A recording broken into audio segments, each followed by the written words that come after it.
பேரும் ஒரு சாதாரண மிடில் கிளாஸ் ஃபேமிலியில மிடில் கிளாஸ் லைஃப் ரன் பண்ணிருந்தவங்க ஒரே நாள்ல இவ்வளவு இது இப்ப ஒரு இதை என்டர்டைன்மெண்ட்டுக்காக கண்டுபிடிச்ச ஒரு விஷயம் விளையாட்டா கண்டுபிடிச்சது இப்ப வேற லெவல் பாப்புலர் ஆகி அவங்க வந்து பாத்தீங்கன்னா இப்ப ஒரு கோடீஸ்வரர்களா மாறி இருக்காங்க.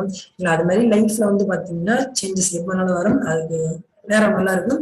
அது இல்லாம நம்மளோட ஹார்ட் ஒர்க் அப்படிங்கிறது முக்கியமா இருக்கணும். ஹார்ட் ஒர்க் அப்புறம் கன்சிஸ்டன்சி நம்ம பண்ற எல்லா விஷயத்தையுமே தொடர்ந்து பண்ணும். ஒரு தடவை இது பண்ணாலே ஃபெட்டப் ஆயிடக்கூடாது. நம்ம ஏதாவது ஒரு ஃபர்ஸ்ட் எடுத்தாலும் சைக்கிளே ஓட்டணும்னு வச்சுக்கோங்களேன், உடனே கீழே விழுந்தோம்னா உடனே அதுல வந்து இனிமேல் செட் ஆகாதான் அப்படின்னு சொல்லிட்டு விட்டுறக்கூடாது.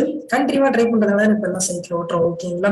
கண்டினியூவா ட்ரை பண்ணணும். அது மாதிரி எந்த விஷயத்துலயா இருந்தாலுமே கண்டினியூவா ட்ரை பண்ணோம்னா கன்ஃபார்ம் ஒரு நாள் நமக்கு அச்சீவ்மெண்ட் நம்ம ஜெயிப்போம் அப்படிங்கிற ஒரு நம்பிக்கையோட பெற்றீங்க.